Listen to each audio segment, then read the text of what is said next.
हम दिखाएंगे आपको 36 किला, हर खबर पर हमारी नजर। नमस्कार, मैं हूं आफ्ताब खान मोहला एसडीएम ऑफिस में। आपको बताते हैं हमारे साथ हेमंत बुआर जी, इनसे बात करेंगे और जानेंगे लगभग अम्बागढ़ चौकी ब्लॉक की हम बात करेंगे, जहां पे ईट भट्टी की बात हो, रेत की बात हो या अवैध प्लाटिंग की बात हो। लगभग समय अधिकारी से मिलने की कोशिश करते हैं तो किसी न किसी काम को लेकर मीटिंग को लेकर मुलाकात नहीं हो पाती, तो हमने सोचा कि आज लंबा चौड़ा एक कार्यक्रम ही कर लेते हैं। सर, सबसे पहले जो ईट भट्टे का जो है, क्योंकि वो एमपी के लोग हैं, जो जगह लोग हैं, वो लोग यहाँ आदिवासी के पास आते हैं, जमीन रेंट पे लेके वो सब करते हैं। कल एक कार्रवाई भी हुई आप लोगों की, आगे क्या है उस पे? और इस पे आज जैसा कि मंगलवार को आज हमारी टीएल बैठक भी रहती है, तो आज इसमें हमने लॉ एंड ऑर्डर बैठक भी किया, पुलिस और प्रशासन दोनों ने। तो इसमें हमने ये निर्णय भी लिया है आज, चूंकि ये बार बार ये ऐसे मुद्दे आ रहे हैं और ऐसा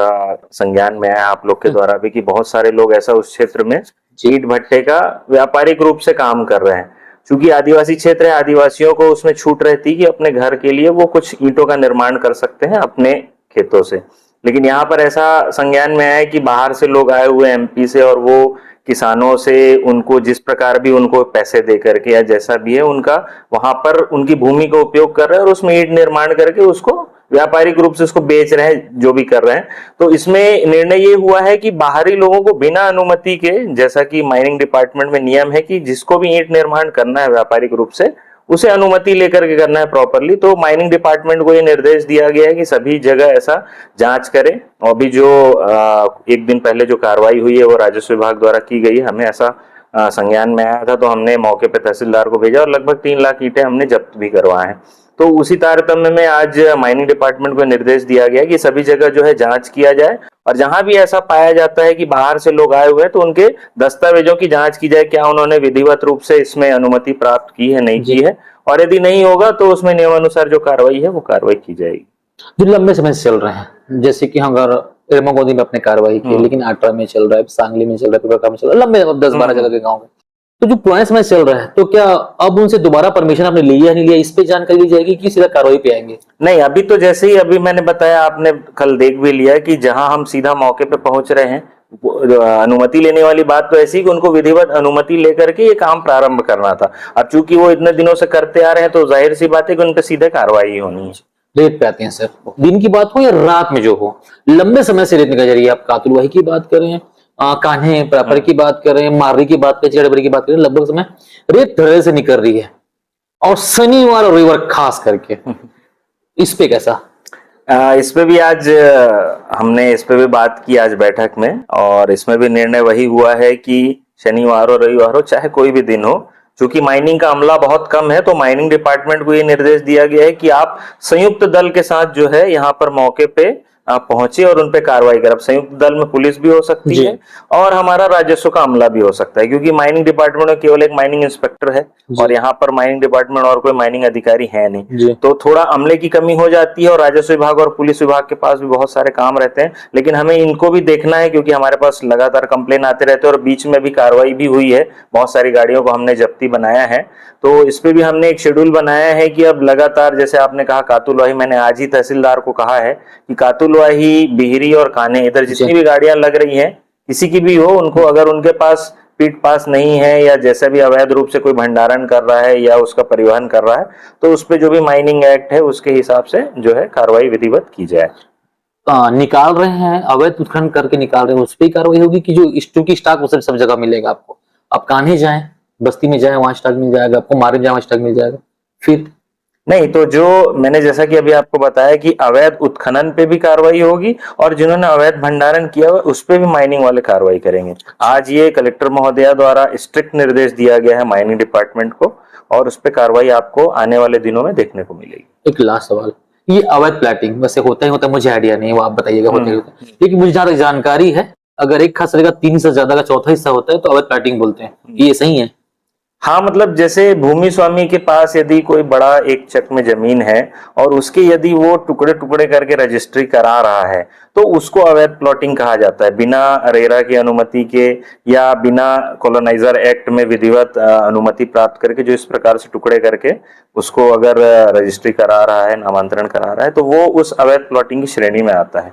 तो इसके लिए हमने अभी, चूंकि अभी अपने यहाँ नया सब रजिस्ट्रार का पदस्थापना हुआ है, तो मैंने सब रजिस्ट्रार को भी कहा है, मेरे भी बीच में संज्ञान में आया था, लिखित में तो किसी ने अभी तक कोई आवेदन किया नहीं अवैध प्लॉटिंग से संबंधित, लेकिन कुछ व्यक्ति आए थे मेरे पास जो बता रहे थे कि सर यहाँ कहीं इस प्रकार की प्लॉटिंग चल रही है। तो मैंने एक दिन उप पंजीयक को बुलाया था और मैंने उसे कहा भी है कि जहां छोटे टुकड़ों में यदि रजिस्ट्री हो रही है तो आप उसका विधिवत जांच करो, उसके बाद ही वो पंजीयन की कार्रवाई होनी चाहिए। नहीं तो जनरली होता क्या है कि पंजीयक के कार्यालय में पंजीयन हो जाता है, उसके बाद जब प्रमाणीकरण की बात आती है तब वो हम नक्शा बटांकन करते हैं, क्योंकि नक्शा बटांकन करना राजस्व विभाग का काम है, तब वो हमारे संज्ञान में आता है। तो उस पे भी मैंने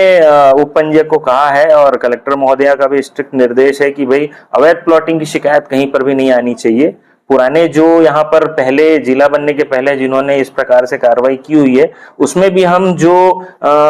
रोड की जो जमीन है, रोड, सड़क, नाली, इसकी हम जो है त्यजन की कार्रवाई करवा रहे हैं, ताकि आगे चलकर जिन्होंने इस प्रकार से भूमियों में जिन्होंने रजिस्ट्री कराई हुई है उनको किसी प्रकार के विवाद का सामना ना करना पड़े। चूंकि आपकी जो तहसील ऑफिस के आसपास से लोग पाए जाते हैं, जो लगभग लोग ग्रीन लैंड हो उनको ही डाइवर्शन करके लंबे चौड़े बेच रहे हैं, किसी पर आरोप नहीं लगा रहा हूं मैं, लेकिन लगभग ऐसे लोग पाए जाते हैं, बोलेंगे सूची आपको दे दी जाएगी। तो पुराने लोगों पे भी आप लोग एक्शन लेंगे या जांच की स्थिति बनेगी या फिर नया प्रोसेस पे जा रहे हैं? नहीं, देखिए उसमें यह है कि जैसे पुराने जो पंजीयन करा चुके हैं, क्योंकि पंजीयन जो है उसको निरस्त करना ये हमारे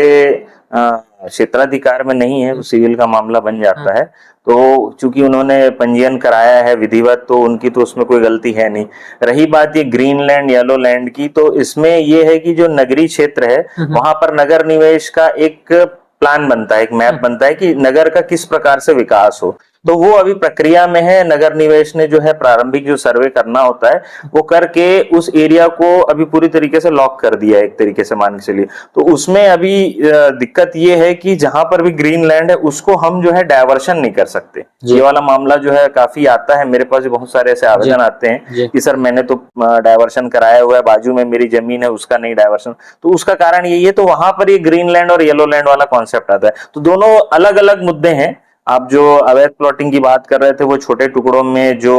पंजीयन कराते हैं वो अवैध प्लॉटिंग कहलाता है, और रही बात है ग्रीन लैंड येलो लैंड की तो वो डायवर्शन में आता है। तो उसके लिए जैसा कि मैंने आपको बताया कि उप पंजीयक को मैंने निर्देशित किया है कि छोटे टुकड़ों में जहां पंजीयन हो रहा है तो आप उसका विधिवत जांच करें कि कहीं ऐसा तो नहीं कि कोई एक व्यक्ति अपनी भूमि को टुकड़े टुकड़े में करके पंजीयन कर रहा है। Thank you sir. Okay, Hemendra बुआर साहब हैं, और साफ लफ्जों पे लाल ईंट की बात करें, जो अवैध निर्माण हो रहा है उसकी बात करें, रेत जो निकल रहे हैं उत्खनन कर रहे हैं या ट्रांसपोर्टिंग कर रहे हैं उसकी बात करें, या फिर अवैध प्लॉटिंग की बात करें, सारे चीजों पे, सारे मुद्दों पे साफ लफ्जों में मैंने कहा कि लगभग इनकी बैठक हुई है, लगभग कलेक्टर मैम के साथ हो या पुलिस टीम के साथ उनकी बैठक हुई है, और लगातार इस पर कार्रवाई की जाएगी। और हम कोशिश करेंगे अगले बार जब हम इनसे बैठक लेने के लिए आए तो सारी कार्रवाई हो चुकी हो और इससे आम जनता को और जो लोगों को है, आम लोगों को उससे लाभान्वित हो। चूंकि हम इसलिए कह रहे हैं रेत का मामला हो या ईंटे का मामला हो या अन्य जमीन का मामला हो, चूंकि प्रधानमंत्री आवास को भी लिए जमीन को देखा वाली बातें आती हैं, चीजें आती हैं, तो बेहतर ये हो कि हमारे न्यूज का माध्यम हम ये कहना चाहते हैं कि समाधान भी निकले और जो अवैध तरीके से हो रहा है वो भी बेहतर हो सके। अब इसमें एक पॉइंट मैं जोड़ना चाहूंगा, जैसा आपने भी प्रधानमंत्री आवास की बात कही, तो इसमें मंत्री जी का भी निर्देश है कि जहां कहीं भी यदि कोई व्यक्ति आवास के लिए यदि रेत का परिवहन कर रहा है और उसके पास यदि आवास स्वीकृति से संबंधित कोई कागज है तो उस पर कार्रवाई नहीं की जाएगी। लेकिन जो व्यापारिक रूप से जो रेत लेके जा रहे हैं बड़े बड़े, जैसा कि आपने कहा कि माजदा में या बड़ी गाड़ियों में, हाँ बड़ी गाड़ियों में, तो उस पर हम जो है नियमानुसार कार्रवाई करेंगे, क्योंकि इसमें शासन का निर्देश एकदम स्पष्ट है। एक बड़ी जानकारी सामने ये है कि अगर प्रधानमंत्री आवास के लिए कोई रेत लेके जा रहा है और उसके बाद उसकी जानकारी हो कि फला आदमी के लिए, फला व्यक्ति के लिए आवास जो है वो उसका आवास आया हुआ है, उसके रेत लेके जा रहे हैं, तो उन्हें रेत ले जाने का मौका मिलेगा। लेकिन अगर व्यवसाय के लेके जाएगा तो उस पर जो कानूनी कार्रवाई बनती है वो कार्रवाई की जाएगी। सहयोगी के साथ मैं आफ्ताब खान, मोला। हम दिखाएंगे आपको 36 किला, हर खबर पर हमारी नजर।